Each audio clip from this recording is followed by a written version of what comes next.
A Connecticut Yankee in King Arthur's Court by Mark Twain, Chapter 34. The Yankee and the King are sold as slaves. Well, what had I better do? Nothing in a hurry, sure. I must get up a diversion, anything to employ me while I could think, and while these poor fools could have a chance to come to life again. There sat Marco, petrified in the act of trying to get the hang of his miller gun, turned to stone, just in the attitude he was in when my pile-driver fell, the toy still gripped in his unconscious fingers. So I took it from him and proposed to explain its mystery. Mystery! A simple little thing like that, and yet it was mysterious enough for that race and that age. I never saw such an awkward people with machinery. You see, they were totally unused to it. The miller gun was a little double-barreled tube of toughened glass, with a neat little trick of a spring to it, which, upon pressure, would let a shot escape, but the shot wouldn't hurt anybody. It would only drop into your hand. In the gun were two sizes, wee mustard seed shot and another sort that was several times larger. They were money. The mustard seed shot represented mill rays, the larger one mills, so the gun was a purse, and very handy, too. You could pay out money in the dock with it, with accuracy, and you could carry it in your mouth, or in your vest pocket if you had one. I made them in several sizes, one size so large that it would carry the equivalent of $1. Using shot for money was a good thing for the government. The metal cost nothing, and the money couldn't be counterfeited, for I was the only person in the kingdom who knew how to manage a shot tower. Paying the shot soon came to be a common phrase. Yes, and I knew it would still be passing men's lips away down in the 19th century, yet none would suspect how and when it originated. The king joined us about this time, mightily refreshed by his nap and feeling good. Anything could make me nervous now. So I was so uneasy, for our lives were in danger, and so it worried me to detect a complacent something in the king's eye which seemed to indicate that he had been loading himself up for a performance of some kind or other. Confound it, why must he go and choose such a time as this? I was right. He began straight off in the most innocently artful and transparent and lubberly way to lead up to the subject of agriculture. The cold sweat broke out all over me. I wanted to whisper in his ear, "Man, we are in awful danger. Every moment is worth a principality till we get back at these men's confidence. Don't waste any of this golden time." But of course I couldn't do it. Whisper to him? It would look as if we were conspiring. So I had to sit there and look calm and pleasant while the king stood over that dynamite mine and mooned along about his damned onions and things. At first the tumult of my own thoughts, summoned by the danger signal and swarming to the rescue from every quarter of my skull, kept up such a hurrah and confusion and fifing and drumming that I couldn't take in a word. But presently, when my mob of gathered plans began to crystallize and fell into position and form line of battle, a sort of order and quiet ensued, and I caught the boon of the king's batteries, as if out of a remote distance. Were not the best way, methinks, albeit it is not to be denied that authorities differ as concerning this point, some contending that the onion is but an unwholesome berry when stricken early from the tree. The audience showed signs of life, and sought each other's eyes in surprise and troubled way, whereas others do yet maintain, with much show of reason, that this is not of necessity, the case instancing that plums and other like cereals do always be dug in the unripe state. The audience exhibited distant distress, yes, and also fear, and yet they clearly wholesome, the more especially when one dosage assuage the appetites of their nature by admixture of tranquilizing juice of the wayward cabbage. The wild light of terror began to glow in these men's eyes, and one of them muttered, "These be errors, every one.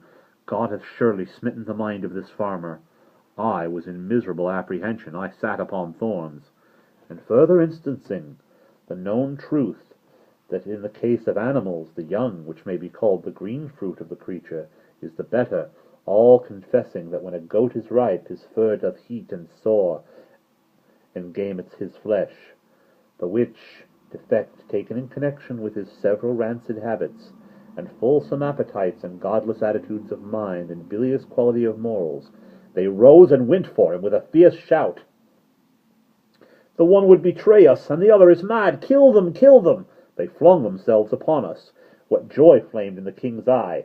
He might be lame in agriculture, but this kind of thing was just in his line. He had been fasting long. He was hungry for a fight.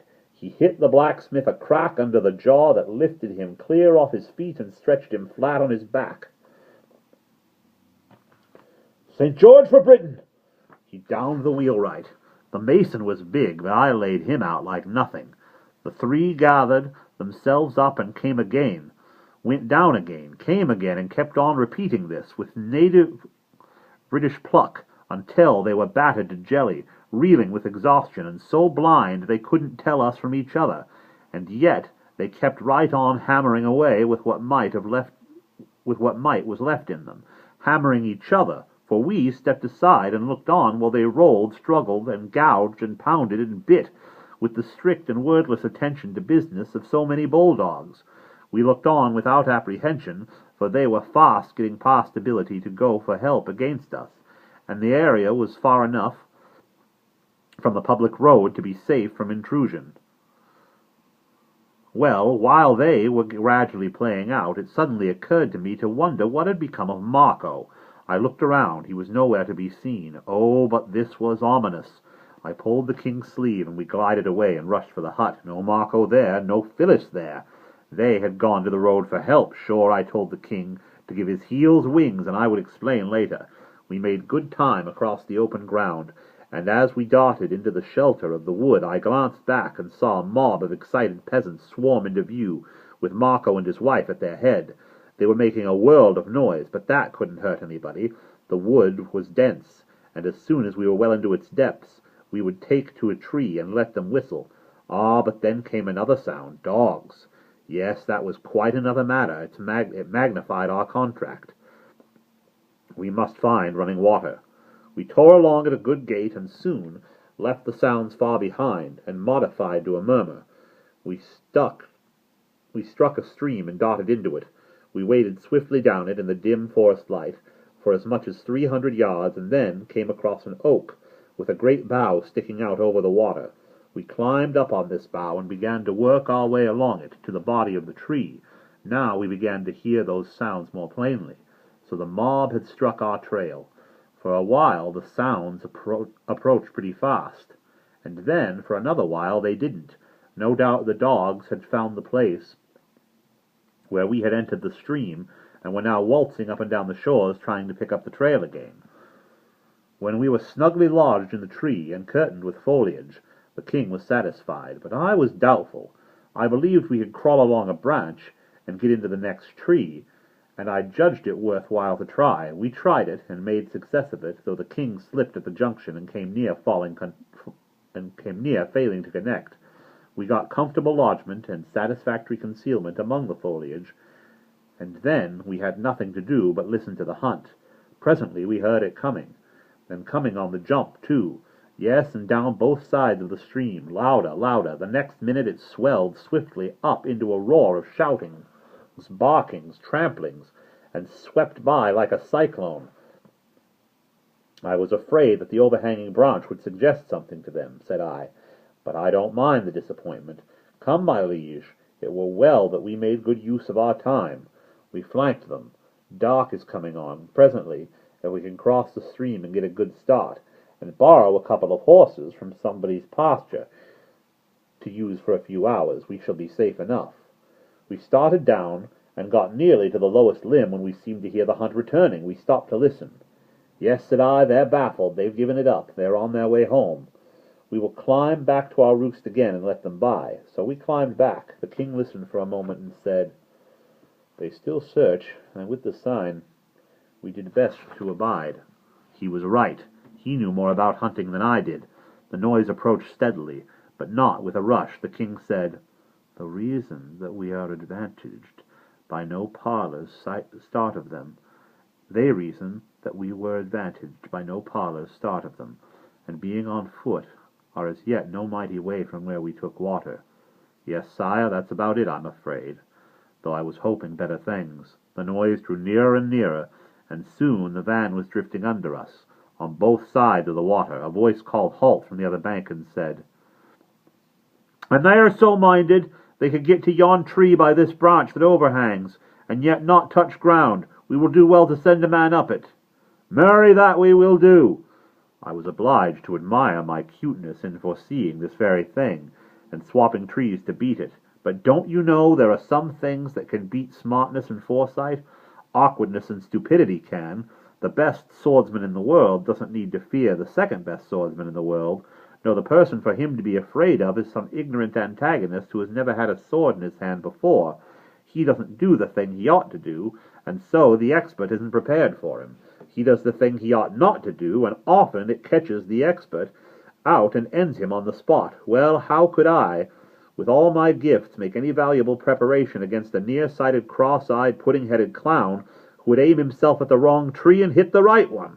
And that is what he did. He went for the wrong tree, which was, of course, the right one by mistake, and up he started. Matters were serious now. We remained still and awaited developments. The peasant toiled his difficult way up. The king raised himself up and stood. He made a leg ready, and when the comers had arrived in reach of it, there was a dull thud, and down went the man floundering to the ground. There was a wild outbreak of anger below, and the mob swarmed in from all around, and there we were treed and prisoners. Another man started up. The bridging bough was detected, and a volunteer started up the tree that furnished the bridge. The king ordered me to play Horatius and keep the bridge. For a while the enemy came thick and fast, but no matter. The head man of each procession always got a buffet that dislodged him as soon as he came in reach. The king's spirit rose. His joy was limitless. He said that if nothing occurred to mar the prospect, we should have a beautiful night, for on this line of tactics he could hold the tree against the whole countryside. However, the mob soon came to that conclusion themselves, wherefore they called off the assault and began to debate other plans. They had no weapons, but there were plenty of stones, and stones might answer. We had no objections. A stone might possibly penetrate to us once in a while, but it wasn't very likely. We were well protected by boughs and foliage, and were not visible from any good aiming point. If they would but waste half an hour in stone-throwing, the dock would come to our help. We were feeling very well satisfied. We could smile, almost laugh, but we didn't, which was just as well, for we should have been interrupted. Before the stones had been raging through the leaves and bouncing from the boughs 15 minutes, we began to notice a smell. A couple of sniffs was enough of an explanation. It was smoke. Our game was up at last. We recognized that. When smoke invades you, you have to come. They raised their pile of dry brush and damp weeds higher and higher, and when they saw the thick cloud begin to roll up and smother the tree, they broke out in a storm of joy clamors. I got enough breath to say, "Proceed, my liege, after you is manners." The king gasped, "Follow me down, and then back thyself against one side of the trunk, and leave me the other. Then we will fight. Let each pile his dead according to his own fashion and taste." Then he descended, barking and coughing, and I followed. I struck the ground, and an instant after him we sprang to our appointed places, and began to give and take with all our might. The powwow and racket were prodigious. It was a tempest of riot and confusion, and thick-falling blows. Suddenly some horseman tore into the midst of the crowd. A voice shouted, "Hold, or ye are dead men!" How good it sounded! The owner of that voice bore all the marks of a gentleman, picturesque and costly raiment, the aspect of command, a hard countenance with complexion and features marred by dissipation. The mob fell humbly back like so many spaniels. The gentleman inspected us critically, then said sharply to the peasants, "What are ye doing to these people?" "They be madmen, worshipful sir, that have come wandering, we know not whence, and—" "Ye know not whence? Do ye pretend not to know them?" "Most honored sir, we speak the truth. They are strangers and unknown to any in this region, and they be the most violent and bloodthirsty madmen that ever—" and there we will pause.